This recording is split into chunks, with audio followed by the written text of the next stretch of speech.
নমস্কার বন্ধুরা, সম্পর্কে জেনে আপনাদেরকে স্বাগত। আজকে বানাচ্ছি আমি তিল সুন্দরী। দেখুন, তিল সুন্দরী বানাবার জন্য প্রথমে মাছ নিয়ে নিয়েছি।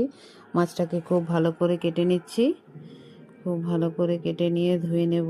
আপনারা তো মাছের অনেক রকম রেসিপি খেয়েছেন, কিন্তু একবার তিল সুন্দরী বানিয়ে খাবেন, দেখবেন খেতে কিন্তু খুব টেস্টি হয় তিল সুন্দরী খেতে। তো তাই প্রথমে আমি মাছগুলোকে খুব ভালো করে 2-3 বার করে ধুয়ে নিচ্ছি পরিষ্কার জলে। যত মাছ পরিষ্কার করে ধুবেন ততই মাছটা খেতে কিন্তু খুব টেস্টি হয়।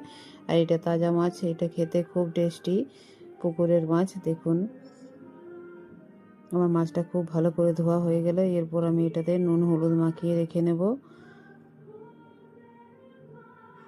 এটাতে আমি নুন হলুদ দিয়ে দিচ্ছি। নুন হলুদ মাখিয়ে রেখে নিচ্ছি। আমার ভিডিওটা কেমন হচ্ছে অবশ্যই কমেন্ট, লাইক, শেয়ার করে বলবেন আপনারা। আমার নুন হলুদ মাখা হয়ে গেল, ঢাকনা চাপা দিয়ে ঢেকে রেখে নিচ্ছি মাছটাকে। ততক্ষণে আমি এটার মধ্যে একটা মশলা তৈরি করে নেব।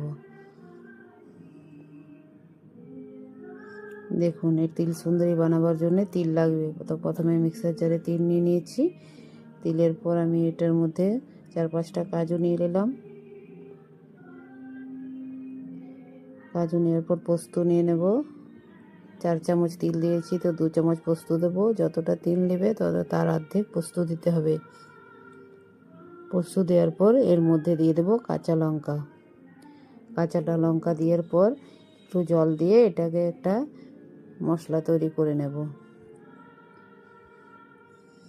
দেখুন, হয়ে গেল রেডি। এবার আমি শিলের মধ্যে আদা আর রসুনটাকে বেটে নেব।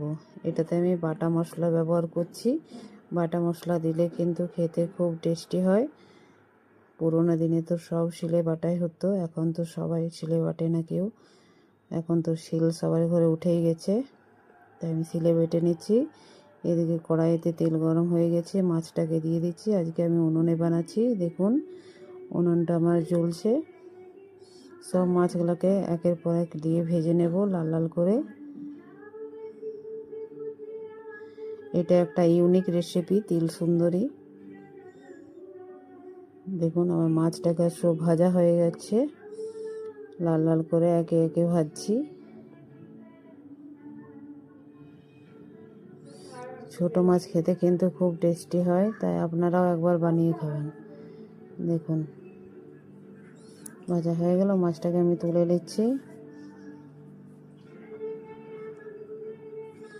এরপর ওই তেলের মধ্যে শুকনো লঙ্কা, তেজপাতা, গোটা গরম মশলা আর একটু